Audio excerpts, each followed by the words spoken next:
Yang dia lakukan adalah dia meroket bandara. Jadi gini, kita tahu bahwa Asia dan Eropa adalah transaksi ekonominya terbesar dan jumlah moving dari Eropa ke Asia itu terbesar. Itulah hub transportasi terbesar di dunia. Hampir 150 juta per tahun orang Eropa dari Eropa dan ini muter di 3 bandara itu. Terus 3 bandara itu bukan bandara saja, yang datang banyak adalah orang-orang finance, ekonom, bankers di sana, cryptoer di sana, benar nggak? Pemain-pemain itu kan semua di negara-negara itu. Jadi begitu itu diroket, bandara menjadi tidak safe lagi untuk pesawat itu baik private atau komersial, menjadi tidak bisa, dan ini mengganggu ekonomi dunia. Betul. Dan itu niatnya Iran memang untuk mengganggu, dan Amerika yang paling terpukul. Karena kan ekonomi dunia dia yang majority kan. Dia terpukul sekali. Cadangan perak sampai 500 tahun ke depan, karena perak adalah kebutuhan terbesar dari AI. Jadi dia ingin mengontrol AI. AI adalah new minyak. Jadi nanti dolar ini underlying-nya AI. Ini supaya teman-teman memahami, mungkin ini terlalu advance, tapi sesuatu yang harus kita bicarakan ke depan. Nah, bahan yang paling banyak itu adalah perak. Jadi perak kita tahu 2025 naiknya 130%. Emas naiknya cuma 80% gitu. Terus ke depan perak akan lebih naik lagi. Nah, ini loh yang dimaksud perak. Perak yang model begini itu adalah komoditi. Perak yang model begini namanya metal aset. Karena ada harganya beda-beda tipis, mahal sedikit gitu ya, mahal sedikit. Bahkan nanti kita ada satu seri lagi, itu very limited, emasnya dikasih rhodium, jadi atau peraknya dikasih rhodium.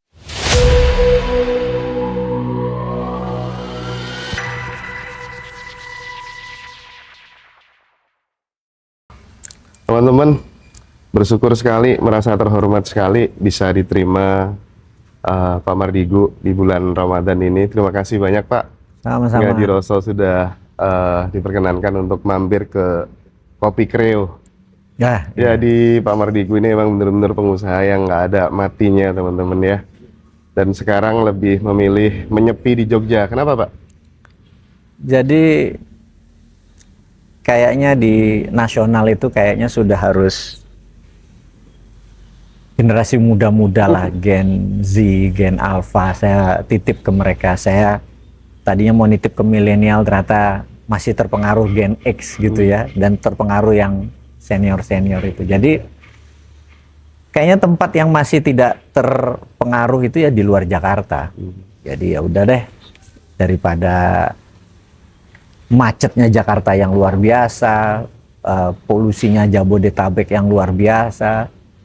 Jadi saya banyak di daerah, di Kudus, di Bandung, di Jogja, di Bali. Ya muter-muter aja. Di Jakarta paling sebulan, 4-5 hari balik lagi. Gitu aja deh, nikmatin. Dan nyari udara yang segar.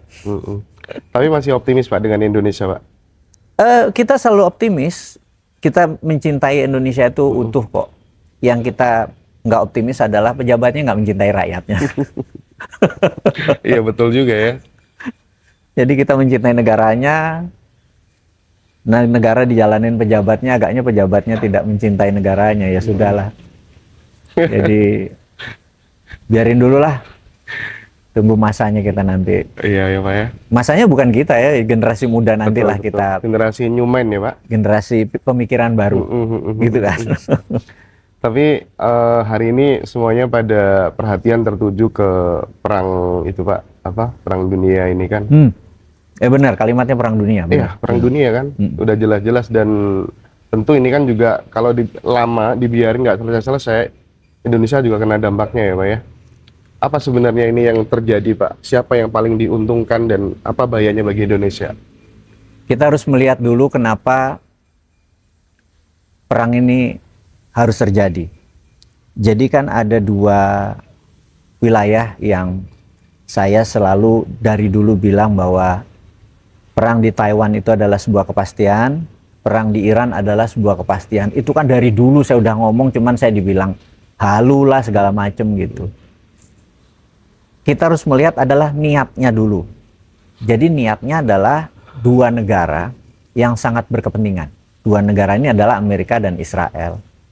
Yang lucunya mereka ini jago perang, spesialis perang, bahkan di 260 tahun merdekanya Amerika, itu hanya 16 tahun Amerika itu tidak perang.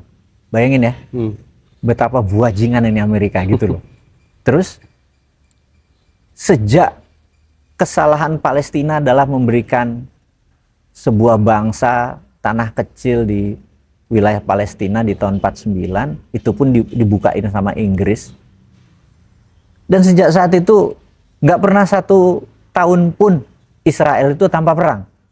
Negara itu ofensif sekali, entah dengan Palestina, entah dengan dunia. Jadi dua negara ini mendirikan BOP, Board of Peace. Apa nggak gila itu?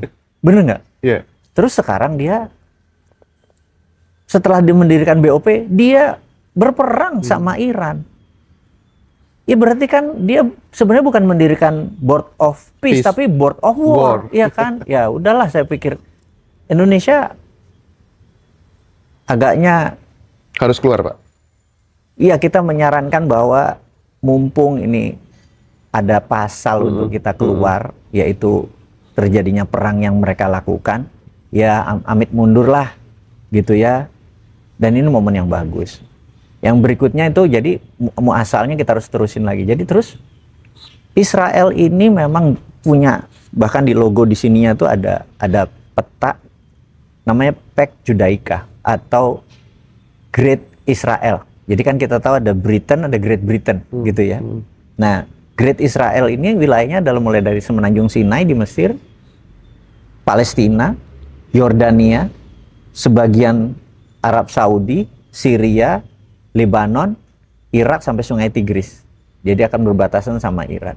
Nah, yang membuat ini tidak pernah bisa bersatu adalah Iran. Karena Iran punya Hizbullah, punya Hamas, punya Houthi yang menghalangi terus. Jadi ini memang musuhnya dia untuk rencananya untuk menjadi Pax Judaica itu. Kalau Amerika lain lagi. Trump kita tahu dengan Epstein file ini diduga dia melakukan pelecehan dan lain sebagainya sama anak di bawah umur, dan sekarang sudah masuk ke Kongres. Kalau itu terbukti dia bisa di-impeach. Nah, salah satu untuk tidak di-impeach adalah declare war, gitu kan? Oh iya. Jadi ya itu memang ya dulu bahkan pemilu bisa dibatalkan atau ditiadakan seperti dulu di Perang Dunia Kedua sampai FDR jadi 3 kali presiden karena gitu ya. Nah, terus yang penting lagi adalah jatuhnya dolar, karena dolar saat ini dipukul oleh emas. Jadi emas sudah dibandingkan dengan dolar saat ini sudah lebih banyak emas sebagai bank devisa, sebagai devisa di banyak negara. Bayangin, dulu dolar. Nah, dolar ini akan terpukul lagi. Salah satunya adalah karena transaksi yang dibeli oleh China atau Tiongkok ke Iran dan ke Venezuela menggunakan yuan. Jadi bukan petrodolar, jadi petroyuan. Petrol ditukar yuan. Karena itu mengambil Venezuela itu bukan menaklukkan Maduro, tapi mengamankan bahwa minyak. Karena untuk merubuhkan Tiongkok kan satu-satunya mengendalikan energi kan. Betul. Jadi diambil Venezuela adalah untuk mengambil minyaknya supaya heavy oilnya dikirim ke Amerika dan tidak ke Tiongkok lagi. Andalan satu-satunya Tiongkok adalah dari Iran, karena Iran udah diembargo, nggak ada yang beli minyaknya, bahwa 90% minyaknya Iran dibeli oleh pakai yuan, dan dari yuannya ini Tiongkok bisa membeli alat-alat untuk perang seperti Fatah 1, Fatah 2, hypersonic yang ngagetin dunia. Kecepatannya 15 Mach, 15 kali kecepatan suara, orang kaget-kaget itu dengan teknologi, padahal dia diembargo sejak tahun 79, tapi ya itu karena penting Iran bagi Tiongkok, dan Amerika penting untuk menggunting dalam lipatan ini supaya Tiongkok kolaps, gitu kan? Ya, jadi by all means dengan apapun, boh piye carane lah kalau bahasa Jawa, itu Iran harus ditaklukkan. Nah, momen nggak ada lagi. The best itu adalah momennya kemarin. Gitu ya, momen itulah kemarin yang diharapkan kalau main catur rajanya mati, ternyata jalur komandonya udah terlalu rapi. Iya.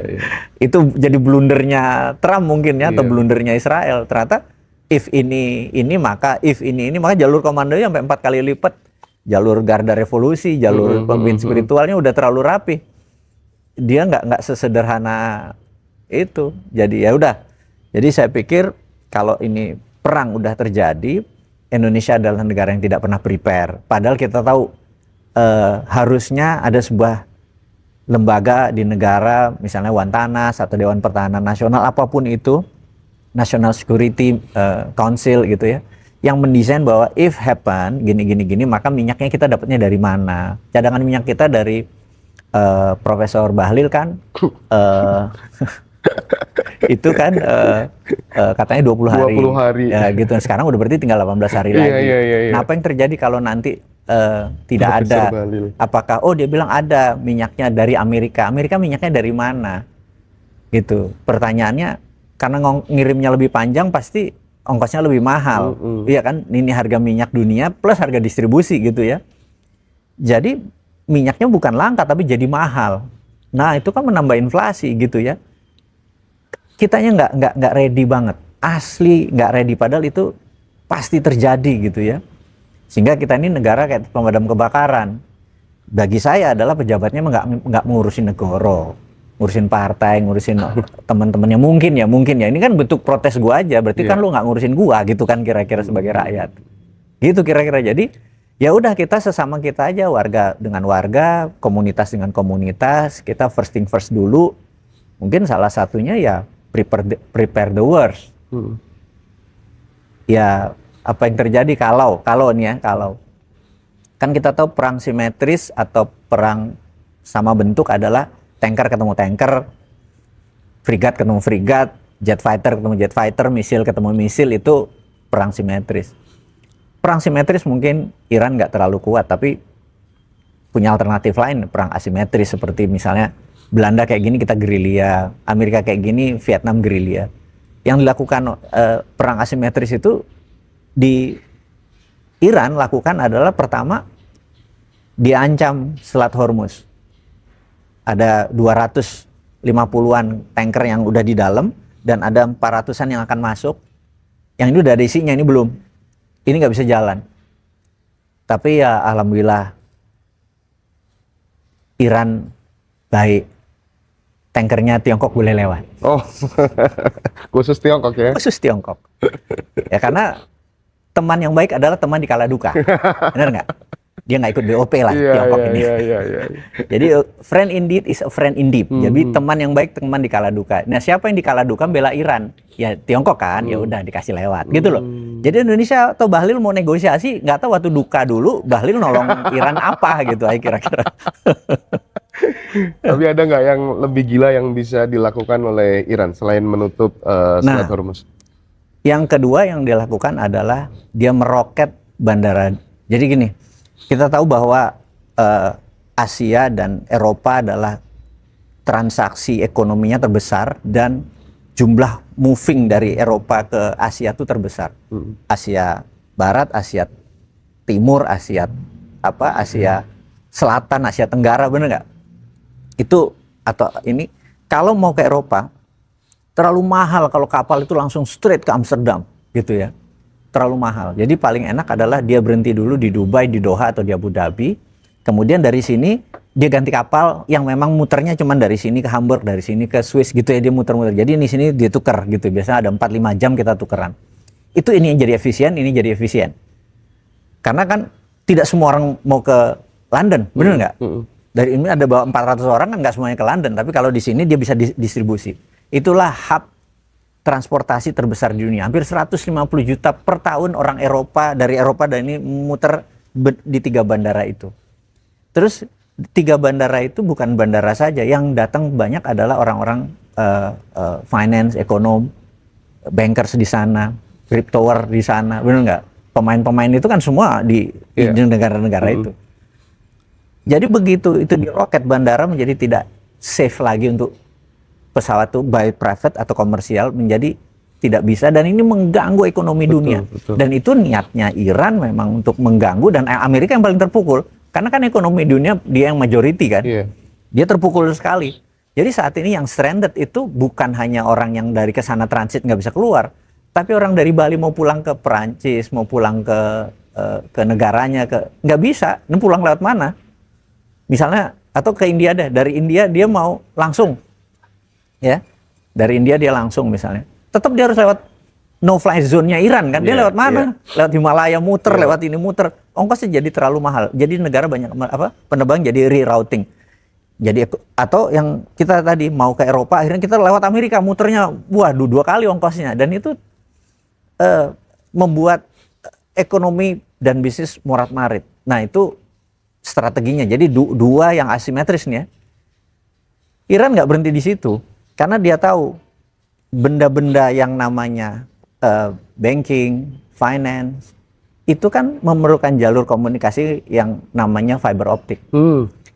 Nah, di bawahnya Selat Hormuz itu fiber optiknya kan ke seluruh dunia, benar nggak? 40% transaksi itu melalui fiber optik itu. Dia mengancam, lo macam-macam air gergaji nih katanya gitu. Itu digergaji Pak, mendadak kita nggak punya QRIS, kita nggak bisa transaksi di bank kita, banyak murat-marit Pak, gitu kan? Jadi, tapi kan tidak menutup kemungkinan itu bisa dilakukan juga. Bukan nggak mungkin, harus dilakukan. Harus dilakukan ya. Karena itulah deterrent faktor yang harus dilakukan oleh Iran. Gergaji aja sudah, bener nggak? Gitu dah. Kalau itu dilakukan, pertanyaannya, jadi bukan sekedar, oh nanti kita nggak ada BBM, oh BBM langka. Bos, duit lo di bank nggak bisa keluar. Bener nggak?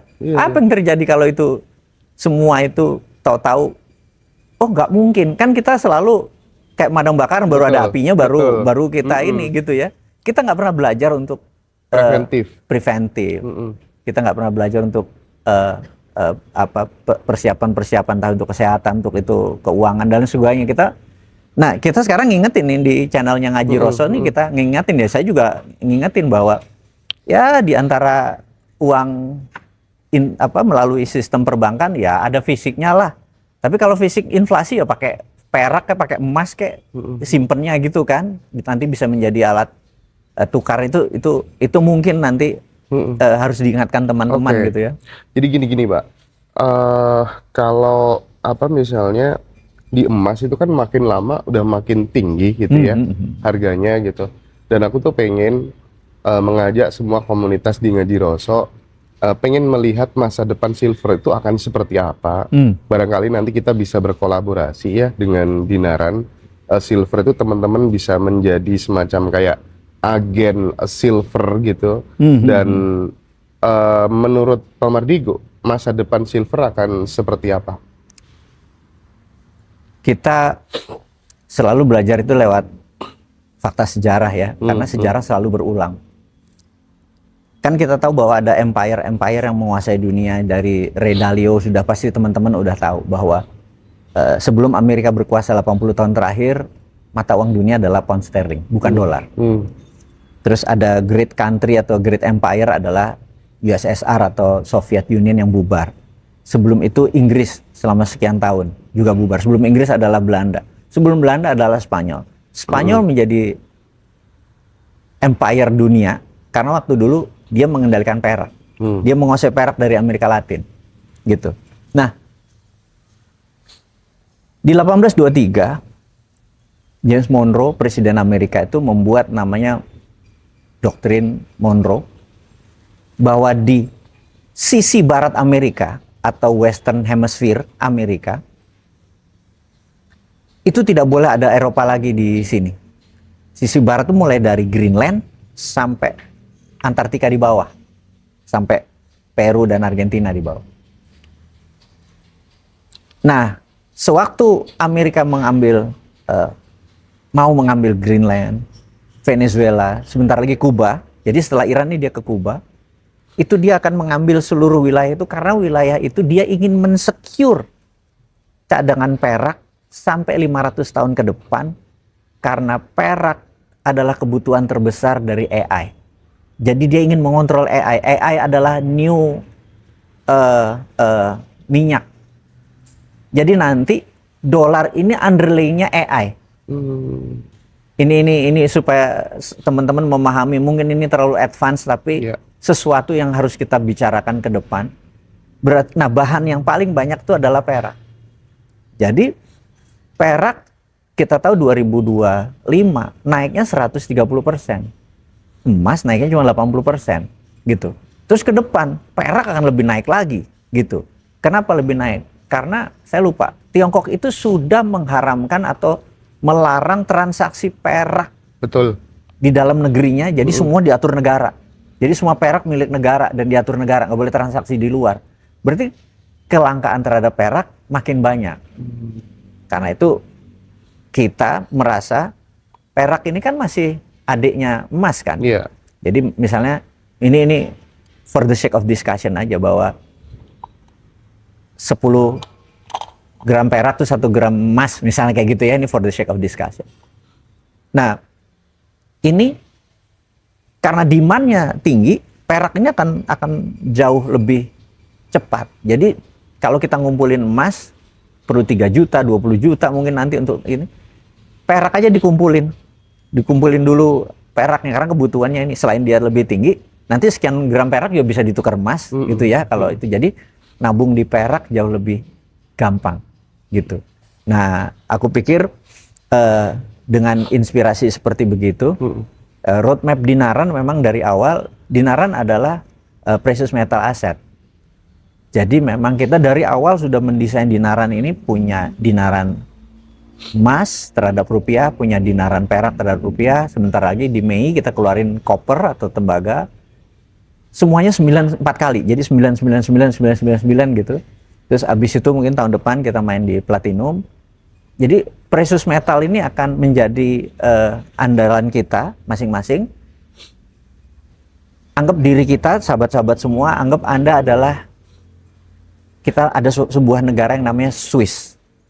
Swiss itu safe haven atau tempat orang naruh uangnya dari mata uang manapun, dolar, Deutschmark, Swiss franc.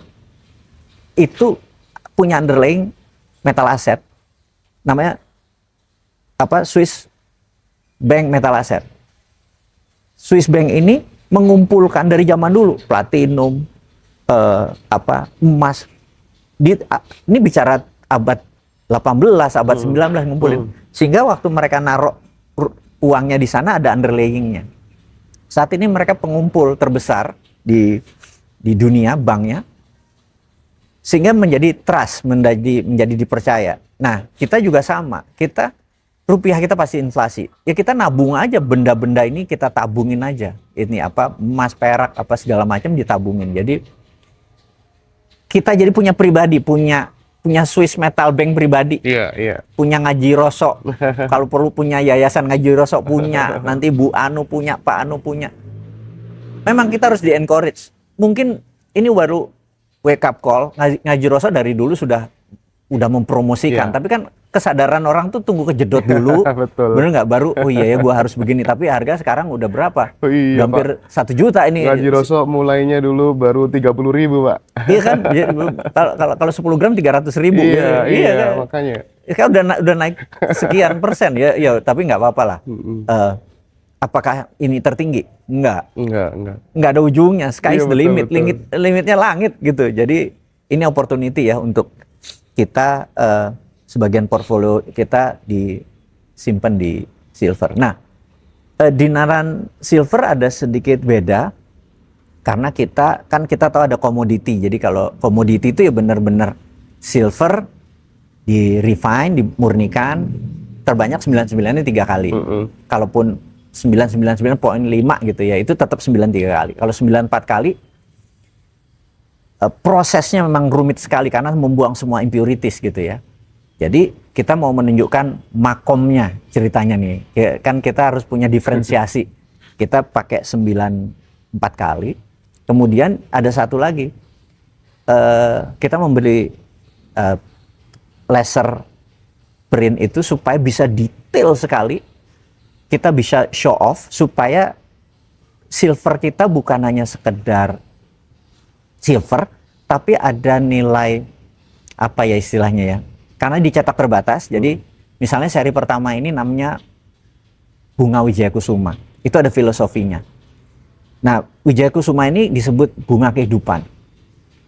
Jadi kalau kita mau hidup enak, hidup bahagia, ya silver ini bukan sekedar dibeli tapi sebagai raja. Nah ini budaya Nusantara mengenal istilah raja. Ini bukan jimat ya, sekali lagi kalau jimat itu ada rapalan, ada kum-kum, ada segala macam lah. Raja itu belief system. Jadi gini, seluruh orang kaya di dunia itu percaya sama belief systemnya. Atau mungkin setengah superstitious. Maksudnya belief system itu begini. Mas Hendra tuh kalau deal bisnis sudah 20 tahun, kalau hari Rebo 10 kali ketemu 8 kali itu deal. Rebo jadi hari raja loh. Bener nggak? Terus kalau ditanya, kita deal besok kita ketemu Selasa, enggak Rebo mas, bener nggak? Oh lo musyrik. Tar dulu. Itu raja pak, itu belief system pak, gitu. Michael Jordan juara NBA 6 kali, itu celana dalamnya kalau di final tuh sama, karena dia ini celana keberuntungan gue, nggak pernah salah, gitu ya, nggak pernah salah. Itu raja namanya. Terus Tiger Woods, kalau hari Minggu dia di final selalu pakai bajunya merah. 10 kali main 8 menang. Itu ini bajunya gue gitu ya. Jadi itu raja. Raja itu tidak salah. Raja itu belief system, gitu ya. Contoh belief system, teman-teman tahu saya pernah dulu di zaman sekolah karena saya nggak pinter, syarat orang nggak pinter adalah harus dekat sama orang berpengaruh, kan gitu kan? Jadi who you know is more important than what you know, katanya. Jadi siapa yang lo kenal itu lebih penting dari apa yang lo tahu, itu katanya. Jadi lebih baik gue dekat sama asisten dosen dong ya daripada gue belajar buku gitu. Nah, salah satu asisten dosen itu sekarang sih dia orang terkenal namanya JB, saya kasih singkatan aja, John Barkin ya, saya singkat aja. Nah, dia kan senior saya, jadi saya bilang, do you have something today? Saya bilang nggak ada. Kalau dia bilang nggak ada, oke, gue ada kerjaan buat lo gitu. Lo cari orang yang belum pernah main golf, gitu bilang. Jadi saya suruh nyari orang, excuse me, have you played golf before gitu? Oh iya, gue main gitu. Oh nggak pernah. Mau nggak lo jadi koresponden gue atau gue jadi lo main golf gitu. Terus ada satu cewek sama satu cowok. Oke, what do I do gitu? Oh ini ada bola di putter dipukul gini. Karena dia nggak pernah main golf, pegang nggak tahu. Pokoknya kita nggak kasih tunjuk main, dia nggak pernah masuk gitu. Terus si JB ini bilang, ini ada bola golf dari pegolf kenama namanya Jack Nicklaus. Dan ini ada tanda tangan dia. Ini bola keberuntungannya. Coba sekarang lu pukul. Dipukul 5 kali itu 2 masuk. Itu bisa jelasin nggak gitu ya? Nah hal-hal seperti itu namanya raja. Nah jadi dulu mbah saya bilang, kayak saya punya toko namanya Mirah gitu. Sebelum adanya Indomaret, Alfamart itu dulu toko kayak kelontong. Mau beli ini, mau tumbas iki gitu kan, kita gitu kan, beli telur gitu ya, tumbas tigan gitu ya, ini bahasa Jawa halus ya. Gitu. Mau beli telur gitu misalnya gitu, terus ditimbang telurnya gitu, karena ada yang ngurus. Swalayan yang ngambil itu baru ada tahun 95, 96 gitu ya. Nah kita punya swalayan namanya toko Mirah gitu. Nah mbah tuh kalau nanti ada yang beli pertama itu duit panglaris, taruh paling bawah itu. Nah itu raja namanya gitu ya. Hal-hal seperti gitu ada yang bilang, wah itu tapi itu raja, itulah tradisi yang membuat dan banyak lagi ya raja-raja itu. Nah,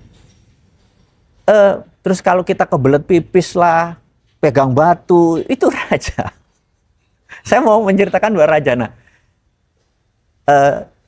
raja yang kita mau buat ini, jadi ini misalnya Fortune Dragon gitu ya. Ini Fortune Dragon. Ini Fortune Dragon. Ini untuk keberuntungan. Jadi coba ditunjukin lagi, Pak. Nah, ini ya. Ini Fortune Dragon. Nanti di expose. Nanti kita detailnya bener-bener detail Fortune Dragon. Terus yang saya nggak bawa yang bunga Wijaya Kusuma. Jadi Wijaya Kusuma itu bunga kehidupan, simbol kehidupan, dan untuk hidup bahagia ini lu hidup, nah ini jadi rajanya, dan dicetak terbatas hanya 1000, jadi nanti ada nomor serinya, jadi nanti ya kayak Pokemon lah kira-kira. Oh yang seri ini nih diadu-adu gitu ya. Terus nanti yang kedua kita terbitin Fortune Dragon, yang ketiga House of Allah atau House of God, Ka'bah. Jadi simbol kita simpan untuk nabung haji apa segala macam. Jadi ada benda yang kita simpan sebagai niat kita. Terus ada House of Wisdom, bahwa hidup kita tuh kan mau bijak. Bait Al-Hikmah, jadi rumah perpustakaannya Harun Ar-Rasyid kita lihat dari atas gitu. Itu seri-seri itu tujuannya ya untuk anak-anak nih berilmu, nanti pas THR ngasih hadiahnya, ini supaya kamu berilmu, ini supaya kamu bijak, ini supaya kamu, itu raja-raja begitu itu membedakan bahwa ini ada semacam Pokemon card-nya lah kira-kira nih. Ini kita mainannya. Nah, jadi di situ sebenarnya adalah wujud kita untuk memperkenalkan budaya Nusantara ke internasional, budaya agama kita seperti tadi kita pengen misalnya Islam bergerak lagi menjadi saintis lagi atau berpengetahuan lagi, kan kita sudah berjarak nih, udah berhenti sama ratusan tahun kerjanya cuma ngewirit doang nih, nggak lupa tentang bahwa menguasai alam itu sebagai orang berilmu disebut ulama. Jadi ulama tulisannya sama ain lam mim ya. Ulama itu harus berilmu, harus menguasai alam, karena dia berpikir ilmiah. Jadi jangan pernah mengaku ulama kalau tidak berpikir ilmiah, tidak menguasai alam. Itulah gue ngapunten ini, gue bukan ngajarin teman-teman yang jago urusan. Gak sedih kalau lihat pohon ditebang gitu ya Pak? Iya gitu. Nah, balik lagi. Jadi karena ini dicetak terbatas dan kita saat ini kalau teman-teman mau menjadi kolektor, jadi kayak tadi ini disebut metal asset, jadi menjadi koleksi, jadi bukan sekedar nilai silvernya aja yang naik, tapi nilai artnya. Nah, numismatik dicetak terbatas. Kita belum launching, alhamdulillah teman-teman Ngaji Roso datang karena kita akan mungkin tanggal 10 Maret Ngaji Roso entah ini kayaknya sambungan langit, atau datang duluan gitu. Pak. Ini ajaib nih untuk mempromosikan. Jadi ini too early sebenarnya, tapi nggak ada yang kebetulan di dunia ini, bener nggak? Betul Pak. Udah wayahe gitu kan. Thank you nih buat Ngaji Roso nih. Jadi buat sahabat-sahabat ya, karena sekali lagi dulu Ngaji Roso tuh mulai beli perak tuh masih harga 30.000 ya, dan sekarang udah di atas 100.000. Dan mungkin 2030 bisa sampai 300.000, kita nggak tahu. Tapi yang jelas secara keuntungan teman-teman jelas naiknya persentasenya lebih besar ketimbang emas di Wardigu ya. Benar. Dan nanti teman-teman bisa inden ya, bisa pre-order dulu gitu. Yang mau butuh silver di Dinaran, yang mau daftar jadi agen juga bisa lewat Ngaji Roso nanti. Lewat Ngaji Roso. Emang saat ini kita bermitra dengan Ngaji Roso dari mulai Dinaran emas, Dinaran perak, nanti Dinaran koper, dan itu eksklusif. Kita benar-benar tidak membuka kemitraan yang lain karena kita lebih. Jadi teman-teman kalau ini ada di Ngaji Roso gitu ya. Sisanya cuma ke Dinaran. Benar, kita nggak buka yang lain. Alasannya memang kita tuh ingin berkumpul sama yang satu rasa. Karena kan a bird as same feather flocking together, bener nggak? Burung dengan bulu yang sama hinggap di dahan yang sama, bener nggak? Jadi kita tuh nggak banyak pertanyaan. Ini apa sih maksudnya? Ini apa maksudnya? Ngaji Roso tuh udah satu vibrasi gitu, nggak. Maksudnya gimana sih? Nanti dunia nggak pakai internet, transaksinya pakai perak, ya mungkin aja. Iya kan?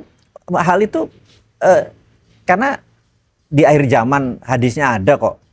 Transaksikan balik ke fisik emas dan perak. Ini ya Pak, yang kemarin viral itu yang putranya Cak Nun, Mas Sabrang kan mengatakan bahwa ke depan itu yang bergejolak tidak hanya di Indonesia loh, di luar di dunia semua bergejolak. Makanya mulai sekarang jangan jual tanahmu, kalau bisa simpen aset emas, perak. Itu.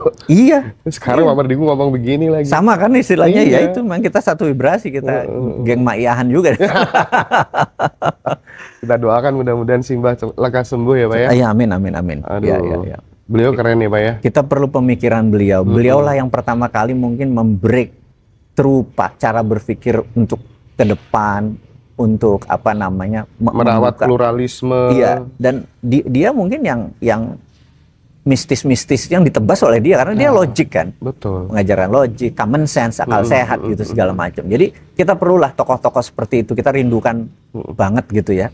Nah, setelah ada tokoh ini kita cuman orang-orang yang berada di belakang mereka yang sektor realnya. Jadi nah ini loh yang dimaksud perak. Perak yang model begini itu adalah komoditi. Perak yang model begini namanya metal aset. Karena ada harganya beda-beda tipis, mahal sedikit, gitu ya, mahal sedikit. Bahkan nanti kita ada satu seri lagi, itu very limited, emasnya dikasih rhodium, jadi atau peraknya dikasih rhodium. Jadi gini, perak ini ada masalah dengan oksidasi. Sekali lagi ini kalau nilainya nggak akan pernah berubah, cuman oksidasi itu cuman kusam aja gitu ya. Nah, kita nanti keluarin yang dicampur dengan rhodium, jadi di coating sama rhodium, RH bahasa kimianya. Itu kemplingnya lebih kempling daripada platinum. Nanti kita bawain contoh. Tapi rhodium nggak murah. Rhodiumnya nggak murah. Jadi udah 9999 tambah rhodium. Itu very limited gitu. Tapi kan di luar sana Pak, ada yang ngomong, aduh nanti gimana itu, jangan percaya, nanti tuh nggak bisa dijual kemana-mana tuh perak itu gimana tuh Pak? Itu menarik. Jadi Dinaran sejak awal usianya 6 tahun itu adalah portable precious metal exchange. Sebenarnya ini bahasa sehari-harinya adalah alat tukar portable untuk precious metal. Jadi kalau misalnya kita punya perak mau dijual kemana? Titip jual ke Dinaran. Nggak usah nunggu ada orang beli. Dinaran langsung cover, katakanlah sekarang 10 gram adalah 1,1 juta misalnya kayak gitu. Begitu kan pegang fisiknya, kirim aja ke Dinaran fisiknya, maka di rekening akan punya 1,1 juta. Nah ini mau transfer kemana terserah gitu, mau transfer ke pribadi, mau diambil 100%, mau disimpan, mau diambil cuman 100 juta, 100 ribu itu bisa. Jadi Dinaran itu menerima lebih bagus dari rate manapun. Karena yang lain kalau emas tuh rate-nya bisa 10-15% spread-nya. Di perak agak besar, hanya Dinaran yang ngasih 13%. Spread-nya 13%. Jadi sementara harga ininya naik 100%, itu 13% nothing sebenarnya. Jadi bahkan kalau jumlahnya besar ada lagi spesial price-nya. Jadi nanti apakah kalau saya beli dari perak tempat lain bisa, Dinaran juga nerima. Tidak bisa, harus ya? Dinaran punya Dinaran, mau dari euro, mau dari manapun kita terima selama lulus tes. SP kita punya mesin itu tes itu lulus kadarnya sekian kita terima gitu. Pokoknya kadarnya 93 kali minimum itu kita anggap murni. Tapi di luar itu ada rate-nya kan, ada presentasinya. Jadi kita nanti kalau teman-teman di rumah punya perhiasan sekarang dibalik sekarang. Kalau saya punya perhiasan perak gimana? Sini. Yang guntingan, yang hilang satu anting perak, sini. Bisa. Itu bisa. Oke. Jadi ini bukan sekedar beli perak begini doang dari kita, tapi kita pun jadi penampung perak, emas. Misalnya cincin kawin tapi udah pecerai, bener nggak? Ya udah kasih kita, bener nggak? Kasih kita, dan itu harganya bener-bener 24 karatnya sekian, karena ini 17 karat udah presentasinya langsung begitu, bener-bener begitu, dan uangnya langsung taruh di Dinaran, mau transfer dimanapun terserah. Jadi supaya menghindari tunai gitu kan. Tapi hari itu juga di check out nggak apa-apa gitu ya. Jadi di sini ada solusi bagi teman-teman yang tadi ada perak dapat sepotong hilang, tergunting, pecah ininya udah jelek perhiasan, kasih kita gitu ya. Yang perhiasan yang ditempel ya. Kalau perhiasan rumah itu peraknya dikit, cuma coating doang itu. itu jadi ini jadi momen, terus sama kita pure lagi, kita murnikan lagi, kita jadikan yang ini. Jadi nanti kalau dia udah kekumpul 10, 20 gram, 30 gram, kita akan perak-perak tadi kita refine. Jadi keluar 999. Jadi sekarang kita ngeluarin 10 gram aja. Nanti kita akan mengeluarkan yang 31 gram, yang 1 troy ounce. Jadi kita cuma 2, mungkin 10 gram dan 1 troy ounce. Kita nanti ada Dinaran emas juga akan kita launching. Jadi terus yang copper siap-siap, tembaga, karena tembaga kemarin naiknya 67%. Oh iya Pak. Tembaga juga kebutuhannya tinggi. Tembaga sama silver. Kalau Cina ngamankan silver, katanya Amerika tembaga. Tembaga, Oh, iya iya kan? Bener nggak? Jadi kita harus bermain di semuanya dan ya ini sebenarnya apa ya? Nasihat dari nenek moyang kita aja yang bandel gitu loh. Ya udah sekarang udah diingetin dengan akan terjadinya perang, akan terjadinya cuaca contoh sekarang ini harusnya udah musim kering tapi basah juga sehingga pertanian morat-marit. Anda tahu kan saya punya di Klaten, kita punya sekian, di Nanggulan saya punya sawah segala macam. Gara-gara ini kan tidak sesederhana mau swasembada pangan. Enggak sederhana. Yang ngomong pasti nggak pernah jadi petani. Ribetnya dengan cuaca kayak gini nih. Ya, Ribet hajar sekali. padi terus aja, Pak. Kenapa? Hajar padi terus aja. Enggak, kita sekarang geser tergantung kebutuhan. Oh gitu ya. Jadi 2 kali padi, 1 melon, kemudian Iya, ke Brambang gitu ya. Tergantung karena cuacanya nggak bisa. Iya, betul. Nggak bisa kita. Jadi kalau padi-padi terus nggak mungkin. Kalau yang ngomong itu pasti cuman guru sekolahan, dosen yang nggak pernah ke sawah, yang nggak ngerti bahwa masalahnya itu tikus, gitu ya. Oh iya, Pak. Tikus di mana-mana. Terus ada lagi masalahnya. Jadi kemarin itu kita kebingungan, kita tentang, kita kan ngaji roso, jadi rosonya nih. Kita tuh bingung sama, kita udah melakukan pakai herbisida, pestisida, ini segala macam, pakai setrum untuk tikus ya, kita setrum yang mati petaninya gitu loh, pokoknya. Ribet ya. Apakah pemerintah ngerti begituan? Nggak ada. Akhirnya ada yang menarik. Kita datang ke Bali demi belajar. Tahu nggak? Satu orang bilang, Bapak sudah melakukan sedekah bumi. Kaget saya. Sedekah bumi? Gak usah diterusin, saya bilang gitu. Kita selamatan, ya pakai ini, tapi sedekah bumi. Ajaib loh. Tikus yang geser. Masya Allah. Bukan, saya bilang. Dan tradisi di Klaten, di daerah tempat saya yang di mana, daerah Delanggu itu, sudah ritual itu nggak dilakukan udah lama katanya. Iya. Jadi, oke, Anda boleh bilang itu musyrik, terserah. Tapi demi gue nggak ada tikus, gue lakukan. Bener gak? Puluhan hektar tanah gue jebol kan kemarin. Akhirnya pas kita lakukan itu, jadi, oh kita udah tidak terlalu dekat sama alam. Sekali lagi, lu yang belajar akademisi, yang sekolah, mau IPB segala macem, lu nggak ngerti sedekah bumi. Betul. Gak jalan, bos. Iya. Itu realita ya. Jadi kayak gitu ya. Jadi kita, ternyata kita harus dekat sama alam. Itu Patetan Jolotundo itu, Pak. Iya. Itu kalau nggak di ibaratnya kalau orang Jawa manganan, nggak di sedekah bumi gitu ya. Itu. Sumber alirannya beda, Pak. Belok aja. Iya. Kita udah tahunan kita main di sini. Makanya kalau bilang, oh Indonesia tahun ini swasembada pangan, kita langsung nengok begini nih. Lo nanamnya di mana? Bener nggak? Siapa yang nanam? Gitu loh. Bener. Itu maaf ya bagi yang mengatakan swasembada pejabatnya. Ngapunten, minta maaf. Karena realnya tuh nggak semudah congornya motivator kayak Bosman gitu. Realnya, damn, susah ternyata.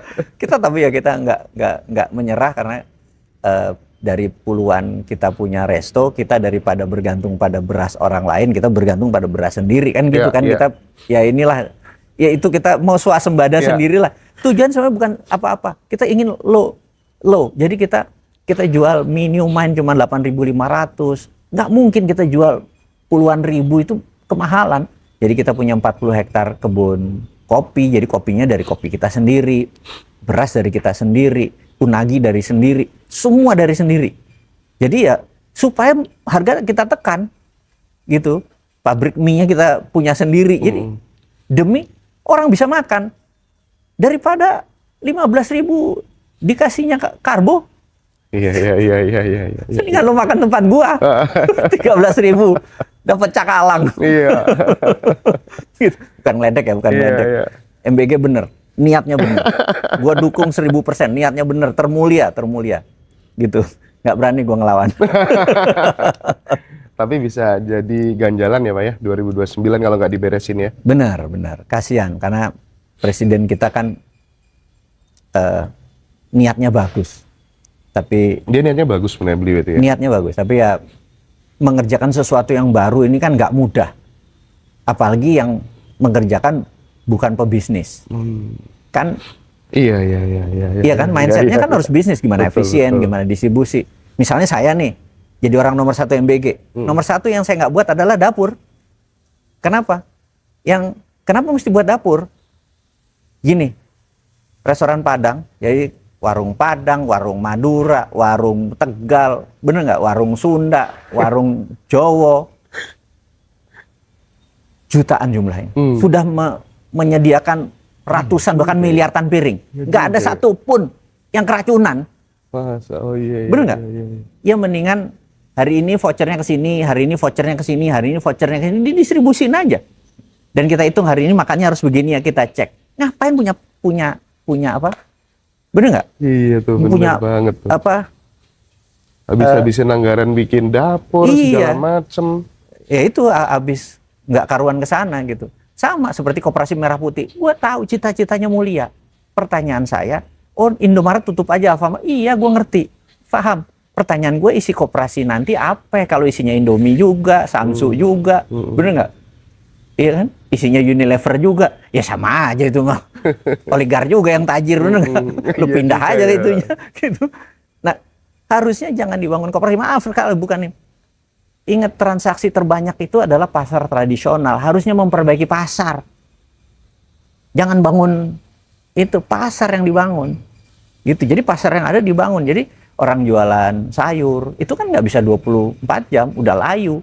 Nah, dengan sayur orang lari ke pasar tradisional lagi. Nah, pasar tradisional cuma ngerapihin gitu doang ya, terus udah ada cornernya koperasi yang jadi ngelola pasar. Nggak banyak duit yang keluar. Cuman ya sekali pejabatnya bukan gua. Iya. Balik lagi nih teman-teman ke silver ya. Jadi silver yang dibikin Mamardigo tuh cetak terbatasnya sementara hanya 10 gram. Dan itu masih terjangkau sih ya. Ya, 10 gram sekarang berapa ya? 1,1 juta ya, kalau nggak salah kira-kira ya. Jadi masih terjangkau lah buat masih teman-teman. terjangkau. Jadi kita memang 10 gram semua. Jadi seri kita nanti seri 10 gram. Jadi kumpulin nabung. Bisa nanti serial, karena ini nanti percaya ya, ini saya mainan investasi itu udah banyak.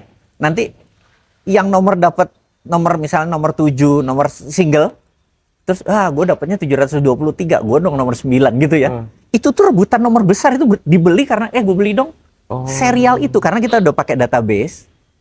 Serial itu tuh benar-benar masuk ke database. Jadi ini benar-benar nomor 9 tuh ada dipertanggungjawabkan di situ nomor 9. Jadi memang limited nomor 9, akhirnya mereka kecil-kecilan numbers gitu. Dan itu menjadi satu nilai koleksi. Apalagi 001 gitu.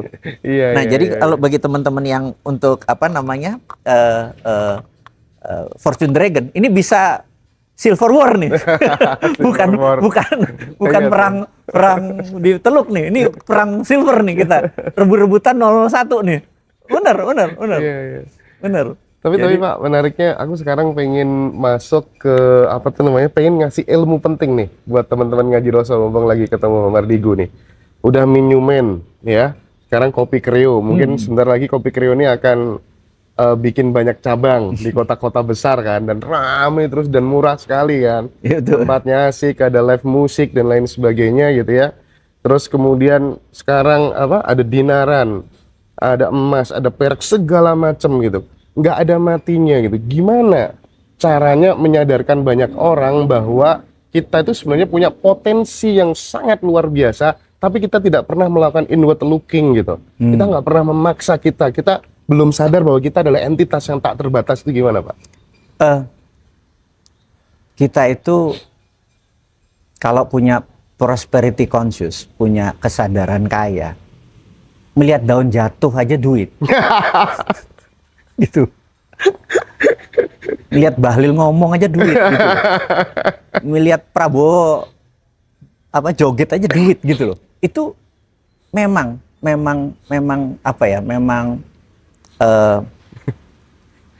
sedikit orang di level sana, tapi mudah dipelajarinya, semudah membalik tangan gitu. Ada cara keras, yaitu Tuhan memiskinkan perbuatan kita gagal. Itu cara keras. Akhirnya kita fight, bener nggak? Atau kita memaksa diri kita, hidup gue di pinggir hutan, di pinggir jurang. Sehingga gue harus fight. Nah, filosofinya begini. Suatu hari saya diundang di sebuah pertemuan di New York.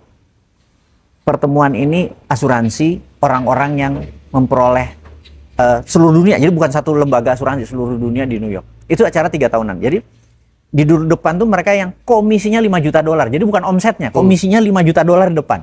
Terus belakangnya $1 juta, terus sisanya yang lain-lain. Itu bisa 5.000 orang datang.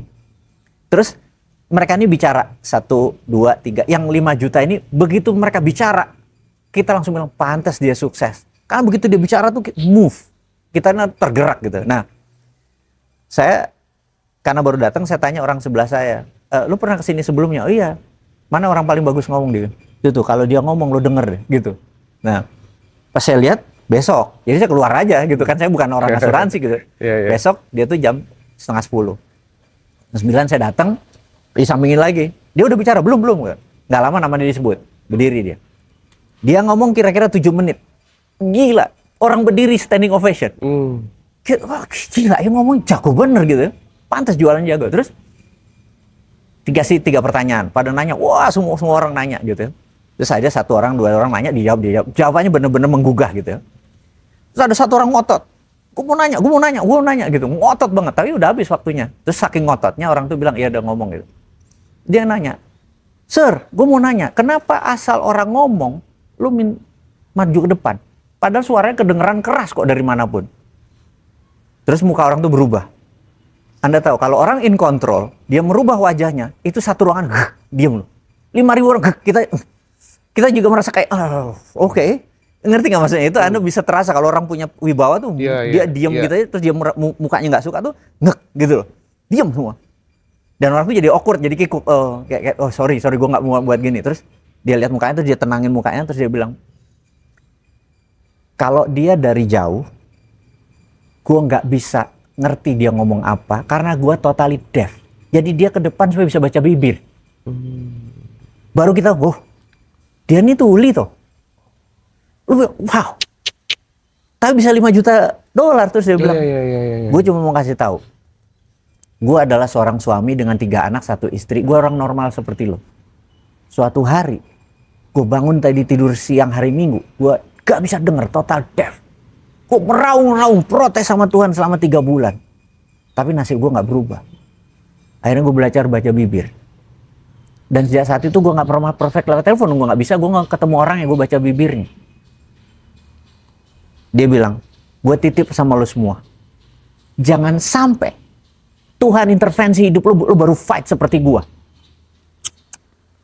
That's the lesson, pelajaran hari ini. Itu moral story-nya teman-teman ya. Gila. Cocok kan? Ya udah. Mudah-mudahan menjawab teman-teman semua. Jangan sampai Tuhan intervensi hidup lo baru fight kayak gua. Oh, Pak, wajar dia $5 juta, bener nggak? Itu bagi saya move banget. Iya. Berarti kita harus duluan. Nah, teman-teman jadi duluan, bener nggak? Udah gitulah. Oke. Pak, aku mau Pak, satu cerita terakhir dong, Pak. Yang waktu Pak Mardigu ngobrol sama babenya itu. Yang waktu Pak Mardigu jatuh bangun kan ngobrol sama babe itu. Terus dikasih cerita tentang Lee Kuan Yew gitu. Nggak penting kamu jatuh gimana, yang penting adalah seberapa tinggi kamu mantul gitu. Nah, ini aja. Nih, Pak. Cerita itu mungkin banyak orang yang tahu, tapi kita cerita nyata aja. Jadi gini. Ini di gedung ini ada 2 gedung.